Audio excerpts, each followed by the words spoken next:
So students, welcome again. Question number 13 we are starting of application of trigonometry.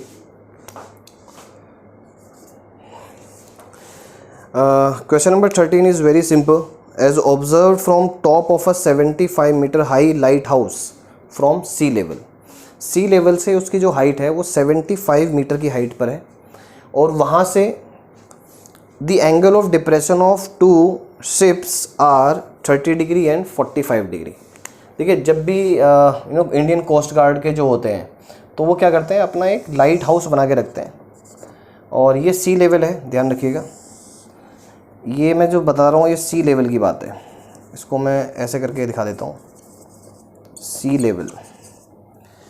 और यहाँ पर light house का ये टॉप है और दो शिप्स हैं वो यहाँ पर हैं इस पोजीशन पर. For example A and B, C and D में इसका हाइट ले लेता हूँ. और यहाँ से इन दोनों शिप्स पर एंगल ऑफ डिप्रेशन डाला गया. एंगल ऑफ डिप्रेशन का मतलब आपको समझ में आया होगा कि मैं क्या कहना चाह रहा हूँ. एंगल ऑफ डिप्रेशन मीन्स मैं ऊपर से नीचे देख रहा हूँ. ठीक है, जो भी बंदा है या मैं नहीं हूँ और कोई भी बंदा है वो यहाँ से नीचे की तरफ देख रहा है, जिसकी वजह से एंगल ऑफ डिप्रेशन क्रिएट होगा. और उसके लिए मुझे एक हॉरिजॉन्टल लाइन यहाँ पर ड्रॉ करनी पड़ेगी.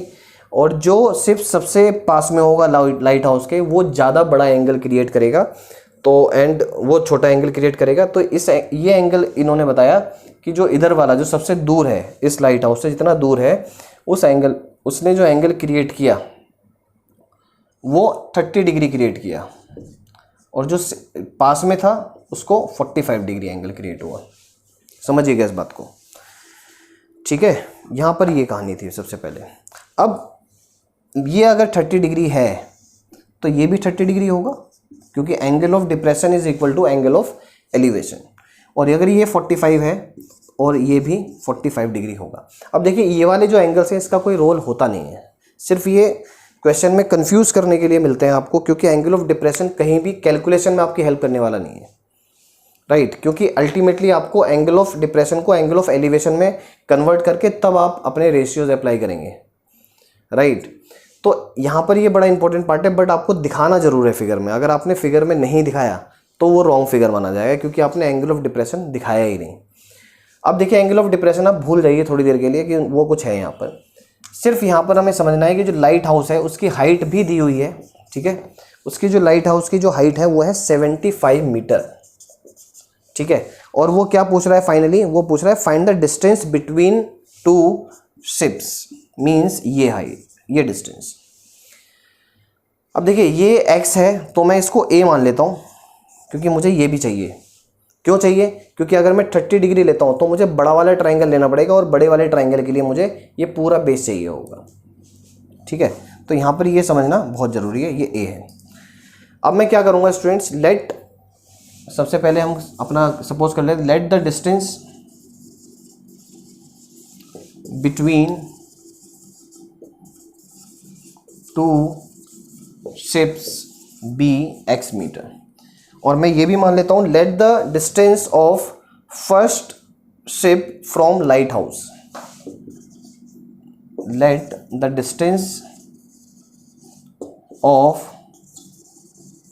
First ship from lighthouse, from lighthouse मतलब from the bottom of lighthouse be a meter. A meter मान लिया. अब आप अपना काम स्टार्ट कर सकते हैं. आप कौन कौन से ट्रायंगल लेने हैं आप ले सकते हैं. इन ट्रायंगल डी सी ए, मैं सबसे पहले इधर वाला ट्रायंगल ले लेता हूँ डी सी ए. और डी सी ए ट्रायंगल में मुझे 1045 के साथ जाना पड़ेगा. 1045 डिग्री, इसके लिए परपेंडिकुलर बन जाएगा डी सी और बेस बन जाएगा आपका सी ए. और आपको पता है जब 45 डिग्री होता है तो हाइट और बेस दोनों सेम हो जाते हैं, तो उस केस में भी आपको बड़ा बेनिफिट हो जाएगा. सी ए आपने ए सपोज किया है तो ए लिख लेते हैं. तो ए आ गया आपका 75 मीटर. तो ये तो 75 मीटर आना ही था क्योंकि 45 डिग्री है, बट आपको उसको दिखाना तो पड़ेगा ही. ठीक है, अब आता है in triangle which one, D C B. आप देखेंगे in triangle D C B, bigger one. अब आपके लिए ये वाली जो डिस्टेंस है ये हमारी कोई रोल प्ले नहीं कर रही है. ठीक है, ये वाले ट्राइंगल की बात कर रहे हैं हम.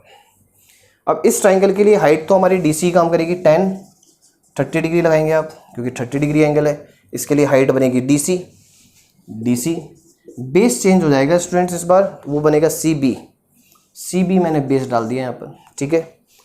अब देखिए यहाँ पर ये CB बन गया tan 30 1/√3, right. What is the value of DC? DC is 75 and CB में आपको ये दोनों डिस्टेंस ऐड करनी पड़ेगी, क्योंकि 75 A + x, तो मैं सीधा पहले A + x लिखता हूँ, फिर उसके बाद मैं A की वैल्यू यहाँ पर पुट कर दूंगा। ये हो जाएगा 1/√3 is equal to 75 and what is the value of A? A is 75 + x। अब आपके पास सिर्फ x रह गया, क्रॉस मल्टीप्लाई आप करेंगे, 75√3 इज इक्वल टू 75 + x, और x इज इक्वल टू हो जाएगा 75√3 minus 75, 75 you can take common, so √3 minus 1 metre. तो आपके पास जो x है, जो रिक्वायर्ड डिस्टेंस है आपकी, वो आपके सामने आ जाती है, 75√3 minus 1 metre, right. Again the same type of approach. Question number 14 में अगर आप देखें, फिगर गिवन है, फिगर को मैंने बना दिया है आपके लिए, समझते हैं उस फिगर को पहले। कहता है 1.2 मीटर टॉल गर्ल, ये 1.2 मीटर की एक टॉल गर्ल है, उसकी वो आईज उसकी इतनी हाइट पर होंगे, ऑब्वियसली टॉप पर होगी, और यहाँ से वो एक बैलून को देख रही है। बैलून को देखने पर with a wind of horizontal line at a height of 88 metre above या फ्रॉम द ग्राउंड। देखिए ये ग्राउंड है हमारे लिए, ध्यान रखिएगा, दिस इज द ग्राउंड। अब इस ग्राउंड से जो ये बैलून है, ये 88.2 मीटर की हाइट पर है, करेक्ट। ये हाइट दोनों बैलून्स की बात तो इसलिए है क्योंकि यही बैलून शिफ्ट होकर यहाँ पर आया है। कुछ टाइम के बाद क्या हुआ, जब वो यहाँ पर था बैलून, तो उसने एंगल ऑफ एलिवेशन 60 डिग्री बनाया। अब बैलून ने विंड की वजह से थोड़ी शिफ्टिंग करी, अपनी पोजीशन चेंज हुई। पोजीशन चेंज होने पर अब एंगल ऑफ एलिवेशन 30 डिग्री आ गया। अब हमें क्या करना है, हमें पता करना है कि ये जो कितना डिस्टेंस ट्रेवल किया इस बैलून ने, राइट। लेकिन अगर मैं इस पूरी फिगर की बात करूं तो ट्रायंगल जो बन रहे हैं वो हवा में बन रहे हैं, ऊपर बन रहे हैं, जो इमेजिनरी ट्रायंगल की बात हो रही है। तो इट मीन्स मुझे एक्चुअली में ये फुल हाइट की रिक्वायरमेंट नहीं बनेगी, मुझे सिर्फ यहाँ तक की हाइट चाहिए स्टूडेंट्स, ये।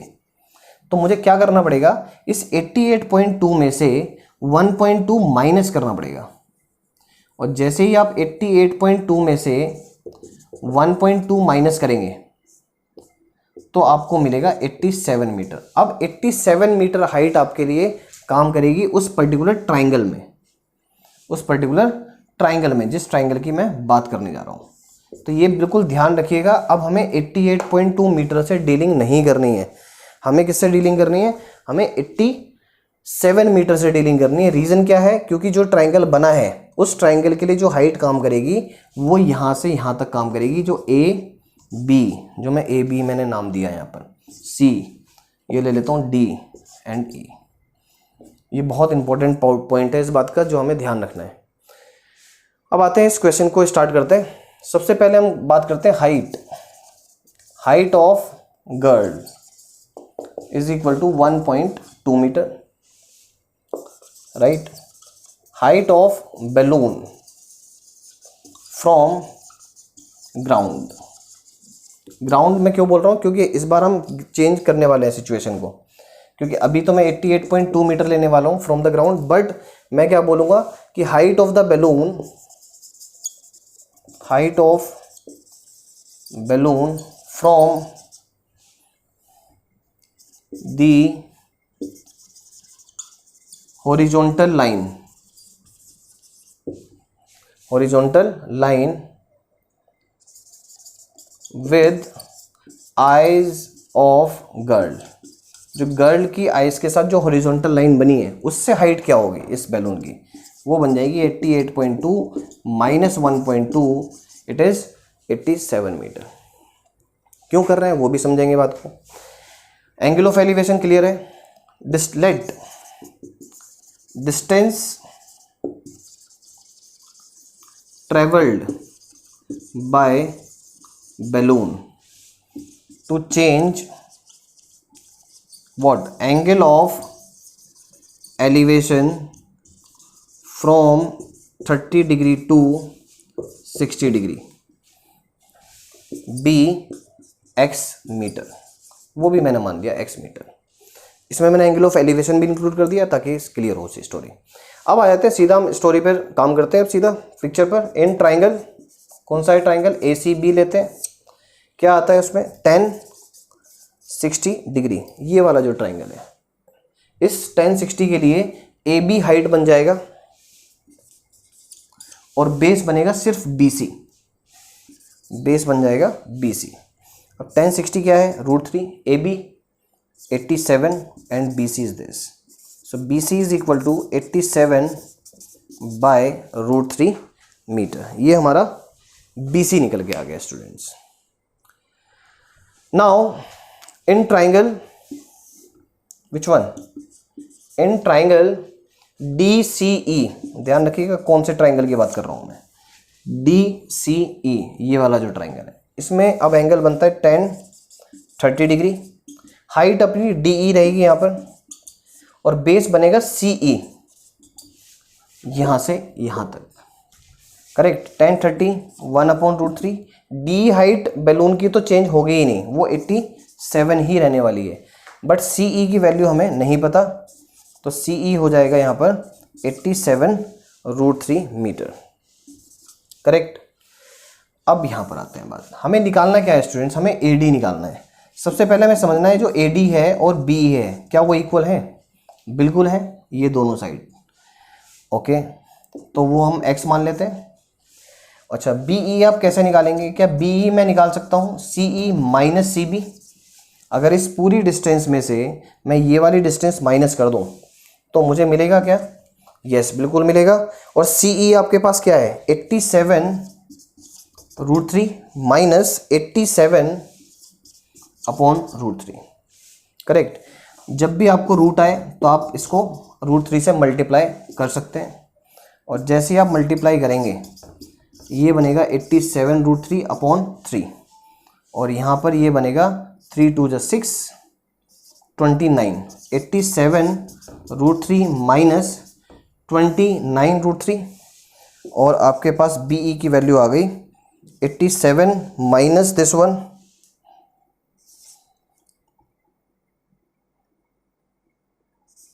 58√3, करेक्ट मीटर।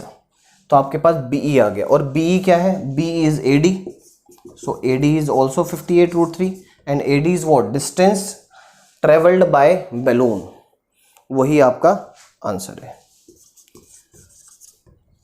राइट। तो इस क्वेश्चन के अंदर ये वाली चीज थी, please note down. Student question number 15 अगर देखें तो बड़ा इंटरेस्टिंग क्वेश्चन है, स्टोरी भी बड़ी अच्छी लगती है देखने में। ये straight highway leads to a foot of tower, मतलब कि ये एक टावर है मान लेते हैं, ठीक है, ये हाईवे जा रहा है,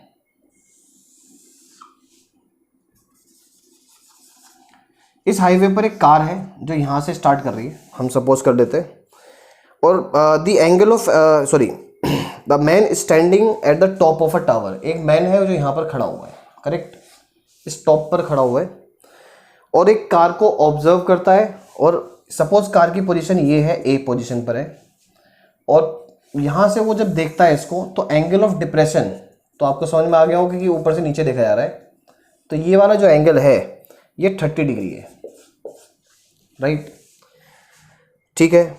कार अपनी यूनिफॉर्म स्पीड से चल रही है, मतलब स्पीड में बिल्कुल कोई ना तो कम कर पा रही है ना ज़्यादा कर रही है, बिल्कुल यूनिफॉर्म फिक्स स्पीड के साथ कार आ रही है, और आफ्टर 6 सेकेंड्स कार सपोज यहाँ पर आ जाती है। ध्यान रखिएगा मैं जो बात कर रहा हूँ वो कह रहा हूँ आफ्टर 6 सेकेंड्स, आफ्टर 6 सेकेंड्स उसने कुछ ना कुछ डिस्टेंस मूव करी होगी, वो यहाँ पर पहुँचती है, फिर एंगल ऑफ एलिवेशन फिर चेक किया जाता है, डिप्रेशन सॉरी। अब उस जो टॉप पर जो बंदा बैठा हुआ है उसने फिर कार को देखा, उसने फिर ऑब्जर्व किया, अब जो ये एंगल ऑफ डिप्रेशन है ये 60 डिग्री हो गया है, तो ऑब्वियस सी बात है ये भी 60 डिग्री होगा, मैंने अभी आपको बताया था। कि angle of elevation and depression both are same. सिर्फ प्रेजेंटेशन करना बहुत ज़रूरी है, ठीक है। अब वहाँ पर क्वेश्चन ये आता है कि जो कार है उसने कितना मूव किया, ये जो डिस्टेंस है ये कितना ट्रेवल किया। मैं सपोज कर लेता हूँ यहाँ पर कार ने x मीटर का डिस्टेंस ट्रेवल किया है, correct. Find the time taken by the car to reach the foot of the tower.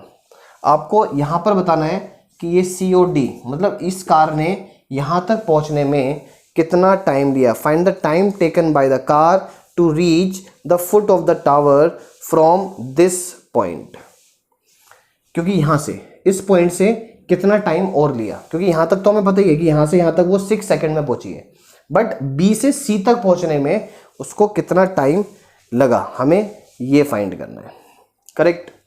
अब आ जाते हैं, हम क्वेश्चन स्टार्ट करते हैं। हम स्टूडेंट्स यहाँ पर मानना पड़ेगा हमें, let the time taken by the car to reach the foot of the tower, the time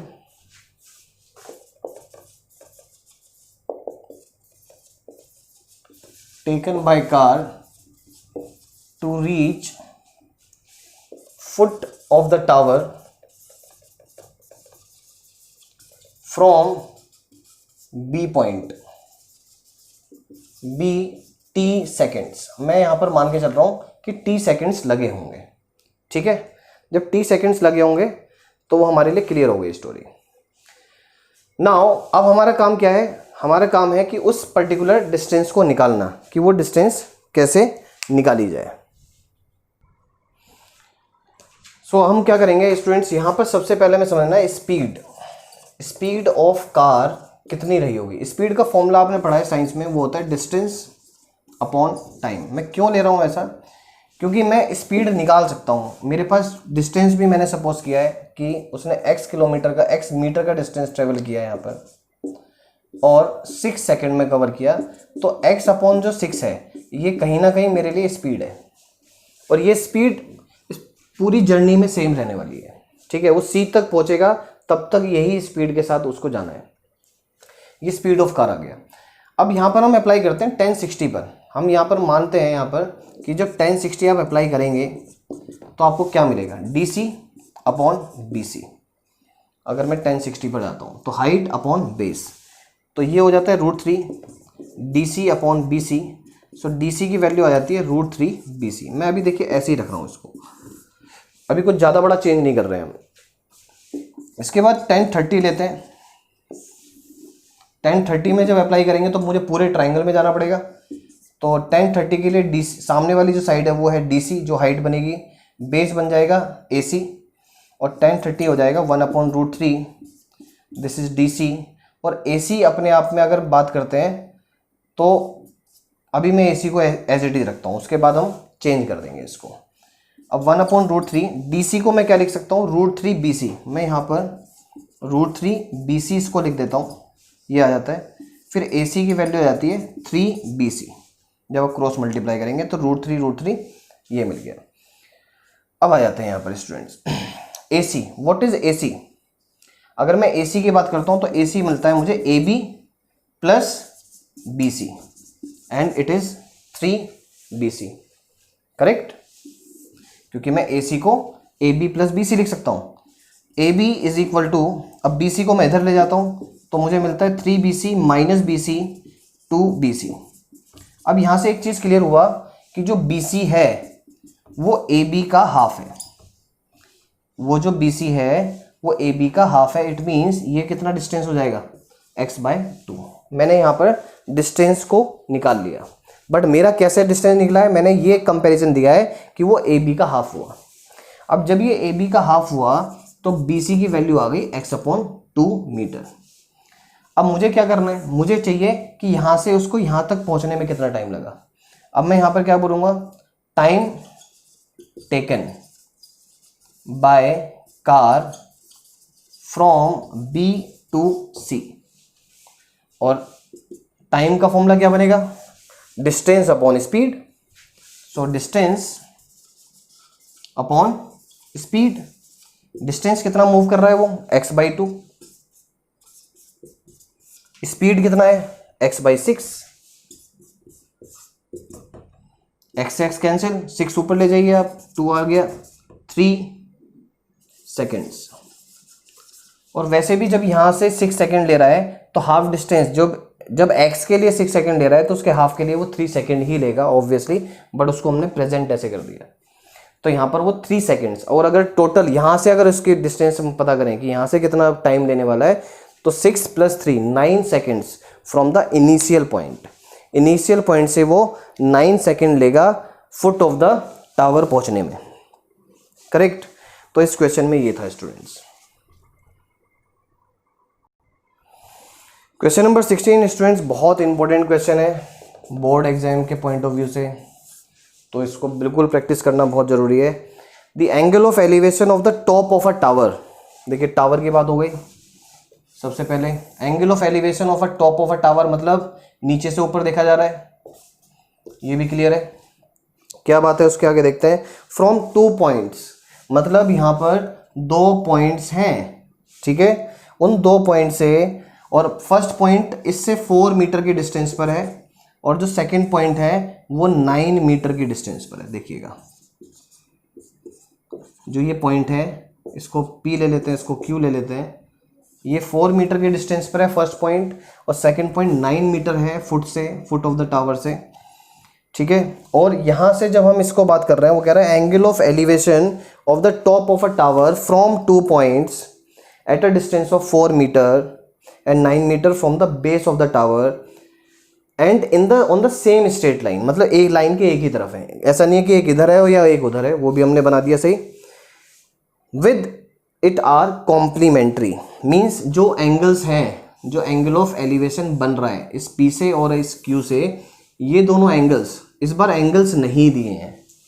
क्या दिया है कि ये दोनों एंगल्स क्या हैं, कॉम्प्लीमेंट्री एंगल्स बना रहे हैं। और आपको हाइट ऑफ द टावर आपको प्रूव करना है।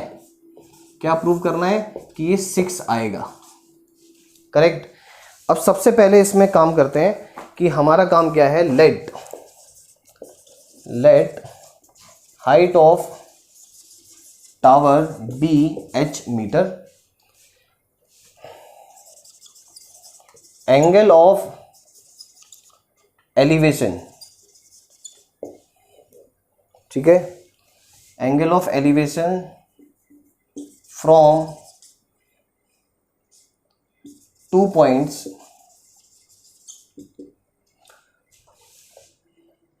ये सम ऑफ लिख देते हैं, sum of angle of elevation from 2 points is 90 degree. क्यों 90 डिग्री कर रहा हूं, क्योंकि कॉम्प्लीमेंट्री मुझे बोला है, और कॉम्प्लीमेंट्री का मतलब क्या है कि दोनों का सम क्या होगा, 90 डिग्री होगा। तो मतलब अगर मैं एक को थीटा लेता हूं तो दूसरे को क्या लेना पड़ेगा, 90 minus theta. Let one angle be theta, then second angle क्या हो जाएगा, 90 माइनस थीटा। राइट। और ये भी ठीक है। अब आगे की बात क्या है, आगे ये भी गिवन है, distance of the first point from the foot of the tower is 4 metre and distance of the second point from the foot of the tower is 9 metre. ये आप लिख लेंगे। इसके बाद मैं सीधा आया तो इन ट्राइंगल APB, ध्यान रखिएगा जो ट्राइंगल मैं लेता जा रहा हूँ। इन ट्राइंगल APB में जब बात कर रहे हैं तो मैं बात कर रहा हूँ tan 90 माइनस थीटा की। मैं छोटे वाले ट्राइंगल की बात कर रहा हूँ इसकी। तो tan 90 माइनस थीटा के लिए हाइट बन जाएगी मेरे लिए AB और बेस बनेगा PB, और जैसी हाइट मुझे मिल जाएगी H और ये 4, और tan 90 माइनस थीटा को मैं यहाँ पर लिख देता हूँ, ये बन गया H/4। क्या मैं tan 90 माइनस थीटा को cot थीटा लिख सकता हूँ, बिल्कुल लिख सकता हूँ, ये आ गया। ठीक है, मैं यहाँ पर इसको छोड़ देता हूँ अभी। अब आ जाते हैं सेकंड पर।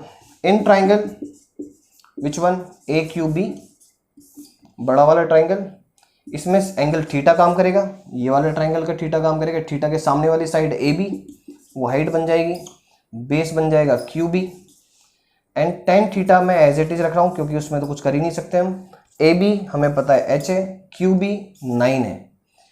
ठीक है, ये बन गई सेकेंड। अब स्टूडेंट्स करना क्या है, आपको हाइट निकालनी है, राइट। देखिए मैं क्या करने वाला हूँ, फर्स्ट इंटू सेकेंड, मैंने फर्स्ट इक्वेशन और सेकंड इक्वेशन को मल्टीप्लाई किया। मल्टीप्लाई का मतलब समझ लीजिएगा कि लेफ्ट हैंड साइड को लेफ्ट हैंड साइड के साथ मल्टीप्लाई किया जाएगा एंड राइट हैंड साइड को राइट हैंड साइड के साथ मल्टीप्लाई किया जाएगा। तो मैं कोट थीटा की मल्टीप्लाई करता हूँ टेन थीटा में, ठीक है, cot theta and tan theta, h upon 4 into h upon 9, ये दोनों मिलकर क्या बना देंगे स्टूडेंट्स, ये 1 हो जाता है क्योंकि टेन थीटा और कोट थीटा रेसिप्रोकल होते हैं एक दूसरे के।